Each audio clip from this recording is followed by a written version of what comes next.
안녕하세요. 대구 복현도장에서 청소년 부를 맡고 있는 오경미 부포정입니다.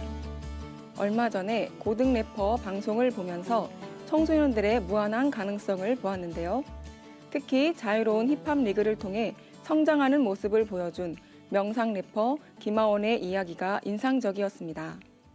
고등 래퍼 시즌1에서 탈락하고 충격받은 김하온은 차별화된 나를 찾기 위해 명상을 시작했습니다. 그리하여 인생이란 허무하고 아름다운 것이며 진리를 찾아가는 즐거운 여정이다 라는 것을 깨닫고 랩으로 노래하며 방황하는 사람들에게 밝은 빛을 보여주었는데요. 한 청소년의 깨달음을 담은 노래가 많은 사람들에게 영감을 주는 모습을 보면서 청소년이 희망이라는 것을 다시 한번 느끼게 되었습니다. 지금의 10대 청소년들을 예전에는 초립을 쓴 사람이라고 해서 초립동이라고 불렀는데요. 오늘은 상제님 천지공사의 주인공인 초립동에 대해서 말씀드리겠습니다. 초립동에 대한 상제님 말씀을 먼저 살펴보겠습니다. 상제님께서 말씀하시기를 지금은 포태의 운이니 어린아이의 세상이니라. 그러므로 치성을 드릴 때에는 두루마기를 벗고 절을 하라 하시니라. 대흥리에 계실 때 하루는 한 성도에게 초립을 사다가 간수하여 두라 명하시고 말씀하시기를 나의 도를 천하의 펼 일꾼은 이제 초립동이니라 하시니라. 상제님께서는 평소 청년들을 무척 사랑하시니라. 하루는 한 성도가 여쭈기를 예로부터 애기 장수가 난다는 말이 있사온데 그 장수들은 지금 어디서 무엇을 하고 있습니까? 하거늘 상제님께서 담배를 피우시다가 9월산 하시고는 아무 말씀이 없으시니라. 도전 6편 58장에 있는 상제님 말씀입니다. 상제님께서 지금은 포태의 운이다 말씀하셨습니다. 포태, 세포포자, 아이벨 태자. 포태라고 하는 것은 생명을 창조하는 것을 뜻합니다. 생명의 시작을 말하는데요. 태를 말할 때 아이를 잉태했다고 합니다. 그러면 지금은 포태의 운이다 라고 말씀하신 내용은 어떤 의미일까요? 3편 11장을 보면 상제님께서 지금은 가을 운수를 맞아 생명의 문을 다시 짓는다고 하셨는데요. 이 말씀으로 포태의 운은 바로 우주의 가을 기운이 시작됨을 의미한다는 것을 알 수 있습니다. 또 우주의 가을 인간으로 새롭게 재탄생한다는 것을 생각해 볼 수 있습니다. 포태의 운이라. 그 다음 말씀이 재밌는 말씀이 나오는데요. 지금은 포태의 운이니 어린아이의 세상이다 라고 하셨습니다. 가을과 어린아이는 어떤 관계가 있을까요? 우주 변화의 원리를 통해서 이치적으로 배운 내용을 확인해 보면은요. 앞으로 후천 가을은 간태 합덕 도수로 열립니다. 8개에서 간괴와 택괴는 각각 소남과 소녀에 해당합니다. 8개를 한 가족으로 배속할 때 건곤괴는 부모가 되고 진괴와 손괴는 장남과 장녀가 됩니다. 감괴와 이괴는 중남과 중녀가 되고 간괴와 택괴는 막내인 소남과 소녀가 됩니다. 방위로 보면은요. 동북 간방에 위치한 한반도는 간소남이 되고 미국은 서방 태소녀가 됩니다. 간소남과 태소녀가 합덕하여 선천 우주를 매듭짓고 후천 가을 우주를 엽니다.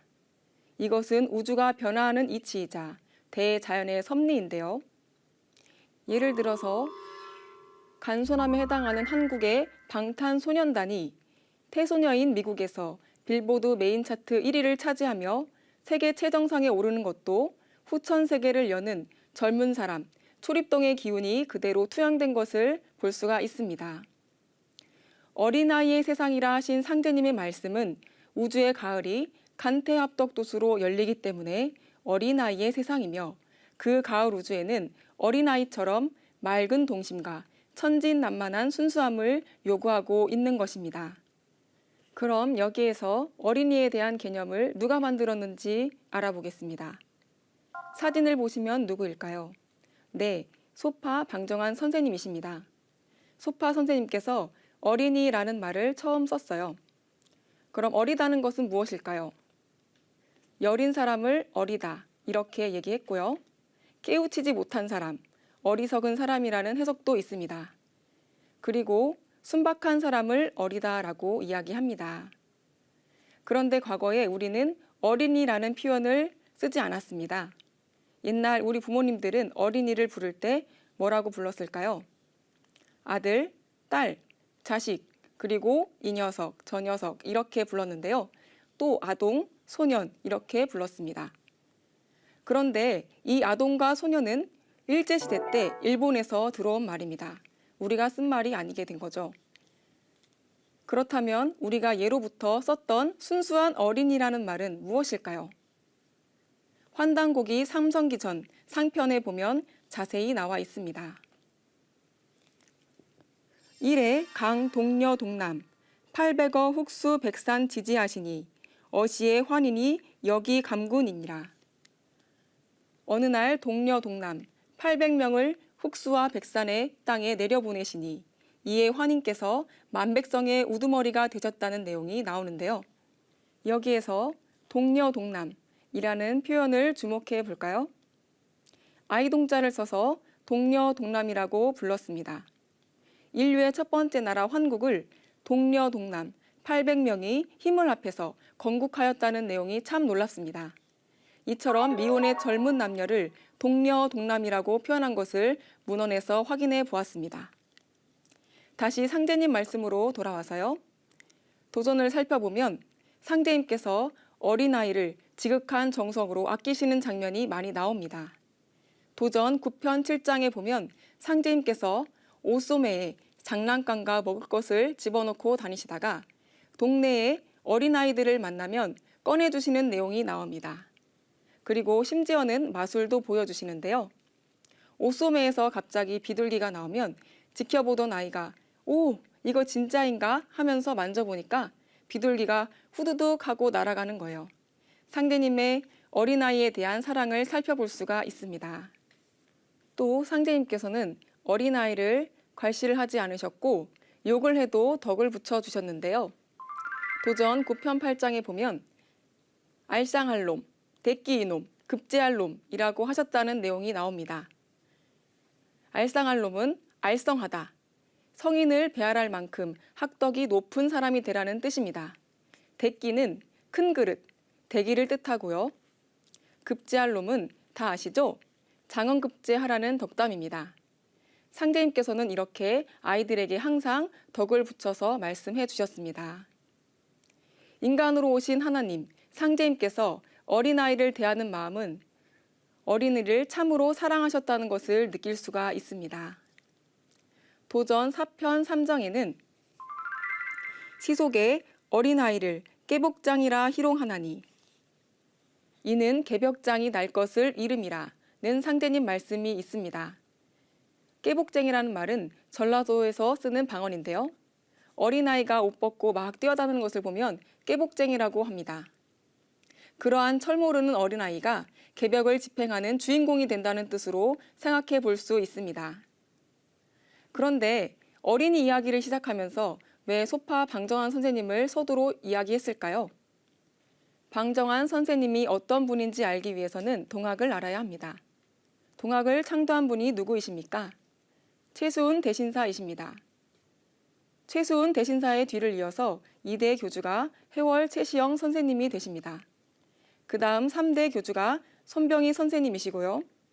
바로 손병희 선생님의 셋째 사위가 방정환 선생님이십니다.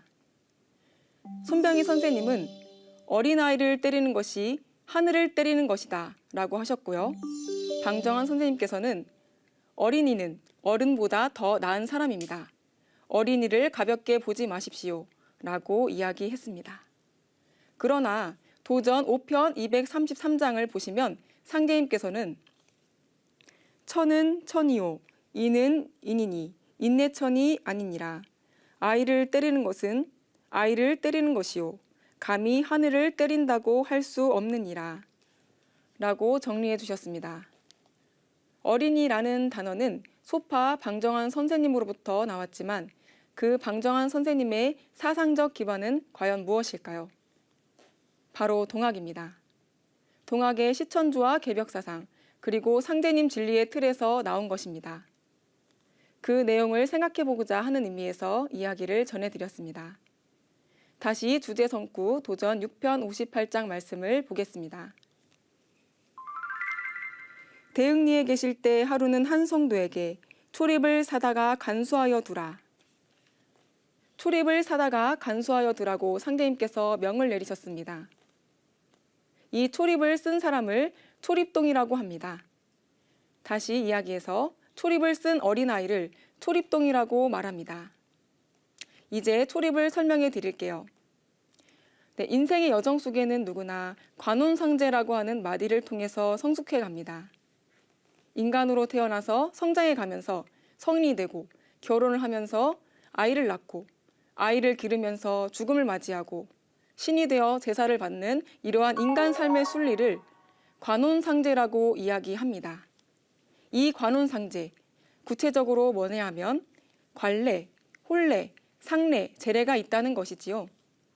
관혼상제에 제일 먼저 들어가는 예법이 관례입니다. 조선시대 관례는 남자아이가 15사가 되면 초립을 썼습니다. 여자아이는 비녀를 꽂고 쪽을 지었죠. 그러한 행위를 관례라고 합니다. 혼례보다도 더 중요하게 생각하였고 관례를 마치면 성인으로서 사회적으로 인정을 받게 되었습니다. 15세가 되면 철이 들고 첫 예식을 초립을 쓰는 것으로 하는데 이것을 관례라고 합니다. 6편 58장 다음을 다 같이 보겠습니다. 나의 도를 천하의 펼 일꾼은 이제 초립동이니라 하시니라. 나의 도를 천하의 펼 일꾼은 이제 초립동이다. 바로 나의 일을 할 사람이 초립동이다. 초립을 쓴 어린아이가 나의 일을 한다는 말씀입니다. 또한 다음 구절을 보면은요. 상제님께서는 평소 청년들을 무척 사랑하시니라. 청년들을 무척 사랑하셨는데요. 상제님께서는 청년들을 왜 아끼고 사랑하셨을까요? 아이를 낳는 것도 청년이고 전쟁이 나면 싸우러 나가는 것도 청년이고 청년들은 주로 큰일을 맡아서 합니다. 이러한 젊은이들의 가슴 속에는 뜨거운 열정과 용기가 있습니다. 때묻지 않는 순수함과 정의로운 기백이 넘치는 초립동. 상제님께서는 그러한 청년들과 아이들을 무척 사랑하셨습니다. 이어서 다음 말씀을 보겠습니다. 하루는 한 성도가 여쭈기를 예로부터 애기 장수가 난다는 말이 있사온데 그 장수들은 지금 어디서 무엇을 하고 있습니까? 하거늘 상제님께서 담배를 피우시다가 9월산 하시고는 아무 말씀이 없으시니라. 자, 여기에서 초립동을 이해하려면 상제님의 애기장수 이야기를 이해해야 합니다. 애기장수 설화는요, 아리랑이 지방마다 노래말이 다르듯이 애기장수 설화가 지방마다 다 다릅니다. 그런데 공통적인 게 있어요. 어느 날 아이가 태어났는데 그 아이의 겨드랑이에 날개가 나오는 겁니다.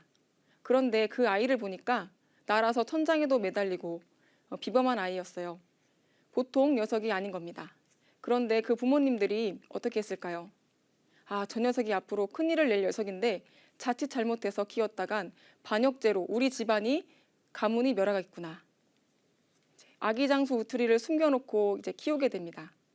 그런데 자라면서 힘이 장사인 게 소문이 나서 나라에서 잡으러 왔습니다.